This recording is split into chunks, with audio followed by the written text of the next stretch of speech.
8 from Camp Moseywood.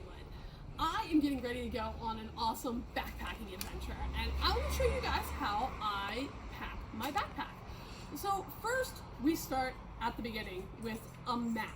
We need to plan our route. We need to make sure that we know where we're going. So I'm going on the Appalachian Trail, and I'm doing 4 days through the Maryland section. So I have my map here ready to go. Next thing I do is I write my list of everything I need to pack. It's a long list because when you go just by yourself or with a small group, you have more things that you need to carry that you'd be able to spread out if you were in a larger group. So let's take a look at the different things that we're going to pack.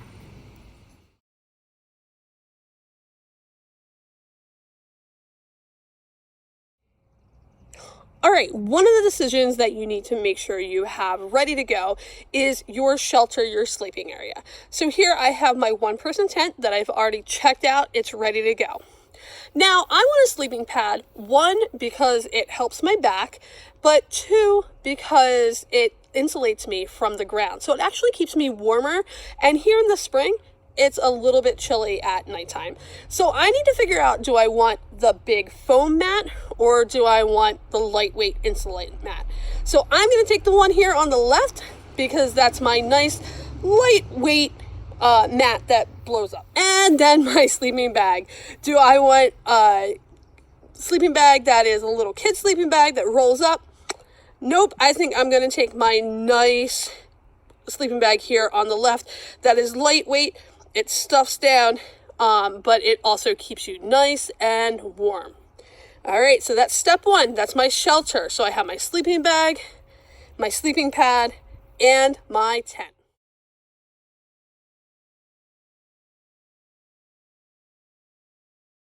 Now we're going to make sure that I have adequate water. So as you can see, I have my Camelback bladder here, which is the blue bag-like thing. That holds 2 liters. And then I have 2 1-liter Nalgene's here.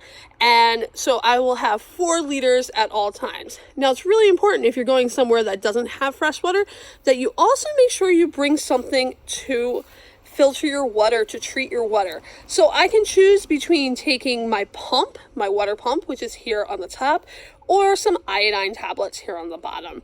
The iodine tablets are a little less weight, but they are a chemical, as well as they can leave a taste, though there is a taste neutralizer as well in there.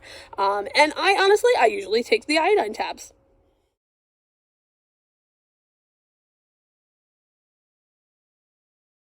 Making sure that I have adequate light is important. So I always take my own flashlight and then a backup flashlight. It's okay if you have a big group that you only take a couple flashlights, but make sure there's more than one with the group. You also might want to take batteries as a backup, just to make sure that you have your light the entire time you're there.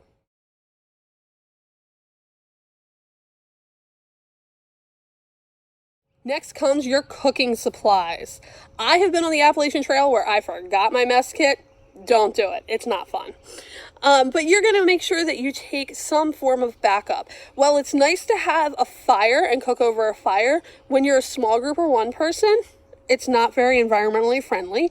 As well as if you are having a really wet day, you want to make sure that you can quick and easily get that energy from that food that you have. So here we have my backpacker stove, my pot, and my fork, knife, spoon combination ready to go.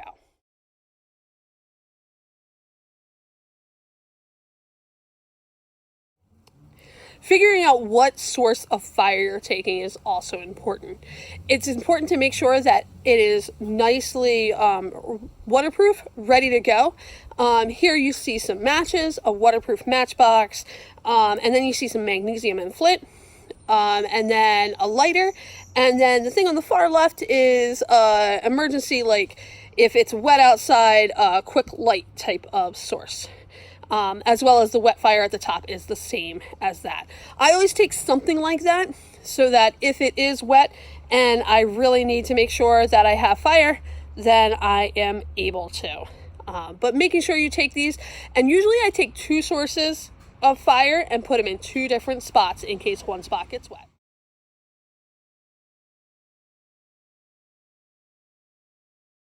Staying healthy out on the trail is super important. So you're going to want to take some kind of a camp soap or a wash so that you can wash your dishes, making sure to keep all those germs off of your dishes and you're ready to go day to day.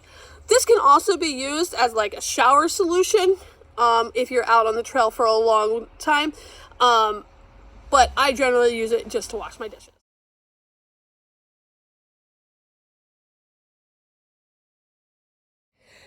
Making sure you have adequate health supplies is, of course, important. So I need to make sure that I have the things. I'm going on a backpacking trip, so I'm probably going to want some moleskin, which is in my medical kit here.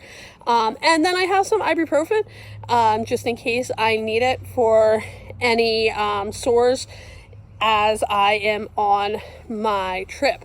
You also see there's an emergency blanket right there, so that if I need to keep nice and warm, I am able to in an emergency.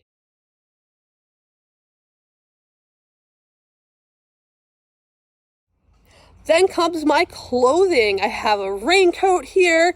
The thing underneath the emergency poncho is actually a raincoat as well. But my clothing, I only take one outfit for a 4-day trip when I'm on the backpacking trail because weight matters.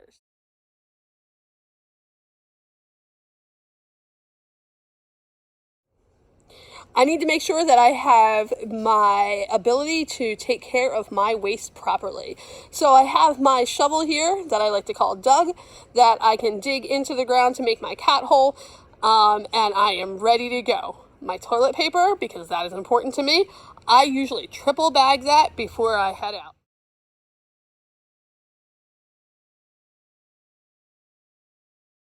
Don't forget whatever toiletries that you want to take.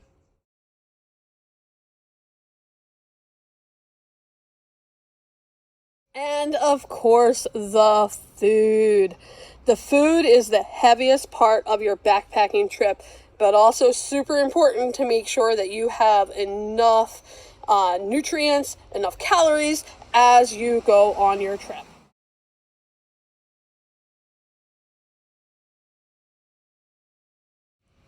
There's almost always room for something fun.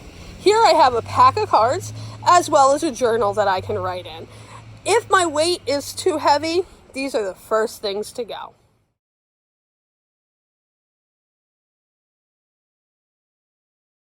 It's important that you waterproof everything. I put my sleeping bag and my tent into a trash bag. The reason for this is so that first, if it rains, there's an extra layer of protection there, but also if it rains while I'm on the trail and my stuff gets wet, I'm able to put it in the bag, put it in my pack, and keep other things from getting wet as well. But when it's in that bag, make sure you get all that air out.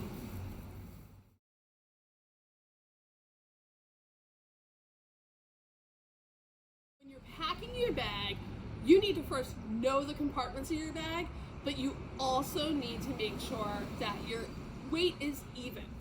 When I pack a bag, I put my sleeping bag way down here because that's right on your back, and that's just the most comfortable place, and that's where most bags, newer bags, have that spot for it. The middle of your pack, you want that to be the main weight of your pack. So things like food are a good spot there, okay? And then you build up your pack. You want to make sure when you lift up your pack, it doesn't feel heavy one way or another, that it's pretty nice and balanced as you're picking it up so that it doesn't throw you off. Also, while the front side of your pack is fun and there are things that you can definitely hang off it, and sometimes I do hang things off of it, be careful not to hang too many heavy things because that'll pull you back and then you might end up turtling on the trail.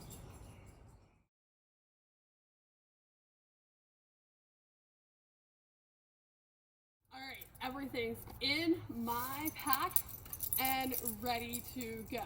Remember, I have my sleeping bag down low, the main weight in the middle, and then some of the lighter stuff up top, as well as the stuff that I want to get to easily, like my lunch. The next thing I'm gonna do is I'm gonna go weigh my pack. And you know, some people have those luggage weigher things, and that's awesome. How I usually do it is I step on the scale, weigh myself without my pack, and then put myself on with my pack and subtract the two. And I want to be no more than about 25% of my weight, or this bag is going to get really heavy as I go along. All right, make sure you add your water in there. Don't forget that, because that's part of your weight. But if you have it all ready to go, you're set to go into the outdoors and to go on your backpacking trip. The very last thing you do, and the absolute most important thing, is make sure that somebody knows where you're going. Whether you're leaving an itinerary at home with a parent, if you're going with a group like your Girl Scout troop, or another responsible adult, but leave the information home so that they know when you're contacting and where you're going to be at in case of an emergency. Have fun in the outdoors!